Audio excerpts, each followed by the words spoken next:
السلام علیکم ورحمۃ اللہ وبرکاتہ۔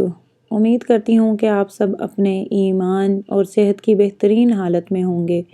اس چینل کو بنانے کا مقصد فقہی مسائل اور ان کا حل قرآن و حدیث کی روشنی میں بیان کرنا ہے۔ فقہی مسائل اور ان کا حل اور اس طرح کا بہت سا مواد آپ کو یوٹیوب پر ایزیلی اویلیبل ہے، لیکن اہم چیز اس کا حوالہ ہے۔ آیا کہ جو چیز یا مسئلہ آپ سرچ کر رہے ہیں اس کا حکم اور حل تو مل گیا، لیکن کیا اس کا حوالہ موجود ہے؟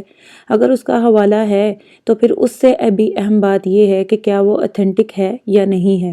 تو اس چینل پر یعنی لرن فقہ پر آپ کو مسائل کا حل اور اتھینٹک حوالہ یعنی قرآن و حدیث کی روشنی میں آپ کو ملے گا انشاءاللہ۔ تو چلتے ہیں ہم اپنے سوالات کی طرف۔ پہلا سوال یہ ہے کہ کیا موبائل فون میں قرآن پاک کو کسی بھی صورت میں محفوظ کرنا صحیح ہے؟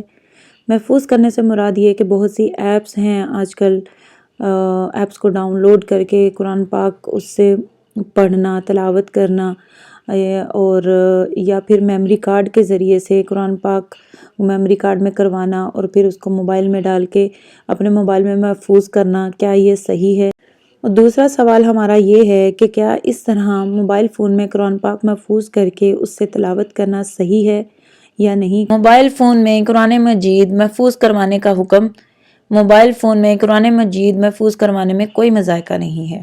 الیکٹرانک ڈیوائسز کی مدد سے قرآن مجید موبائل فون کی میموری میں منتقل کیا جاتا ہے، جو موبائل فون کا ایک چھوٹا سا اس کا پارٹ ہے، اس کا پرزہ ہے، تو یہ پرزہ موبائل فون کے اندر ہوتا ہے۔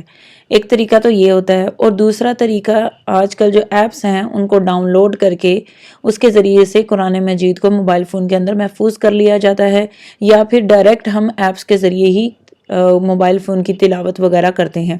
تو اس میں کیا ہوتا ہے کہ قرآن مجید کے نقوش کا عکس سکرین پر نظر آتا ہے، یعنی کہ جو قرآن مجید ہے وہ ڈائریکٹ نہیں بلکہ اس کے ورڈز یا صفات ڈائریکٹ ہم جیسے عام روٹین میں قرآن پاک کے تھرو چھو سکتے ہیں ویسے نہیں ہوتا، بلکہ ایک سکرین ان کے درمیان میں حائل ہوتی ہے۔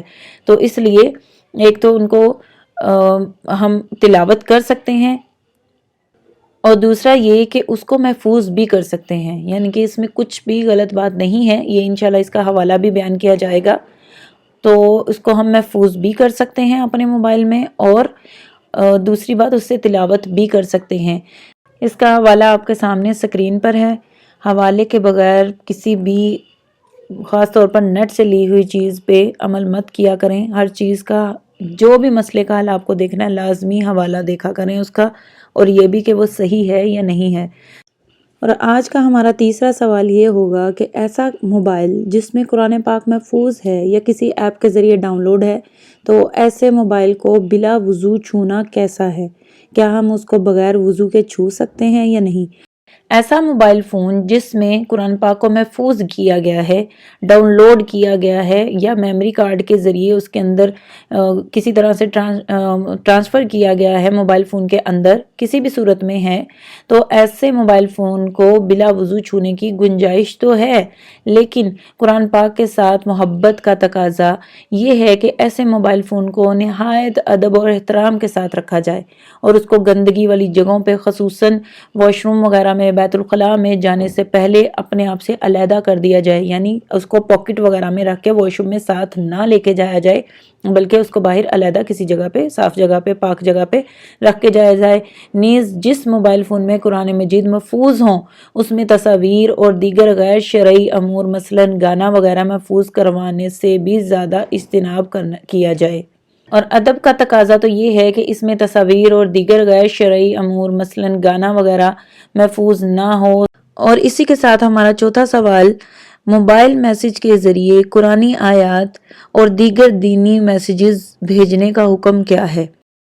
اگر یہ سب اصلاح کی نیت سے ہوں تو اجر بھی ملے گا، البتہ قرآنی آیات و احادیث کے میسج کرنے میں مخاطب کی طلب کا لحاظ رکھا جائے کہ اس کے دل میں قرآن و حدیث کی وقت ہے بھی ہے یا نہیں۔ اگر ہے تو میسج کرنے میں کوئی حرج نہیں۔ قرآنی آیات و احادیث کو محاورے اور مذاق کے طور پر استعمال کرنا تو بہت ہی خطرناک ہے، اور اللہ تعالیٰ سے پناہ بھی مانگنی چاہیے۔ نیز بغیر تحقیق کے حدیث کا حوالہ دینا بھی ناجائز ہے۔ حوالہ سامنے سکرین پر دکھایا جا رہا ہے، یہ اس کا حوالہ ہے، اور اگر آپ بھی کوئی مسئلہ پوچھنا چاہتے ہیں حوالے کے ساتھ وہ بیان کیا جائے گا، آپ ضرور کمنٹ کریں اور اپنا مسئلہ ضرور بیان کریں۔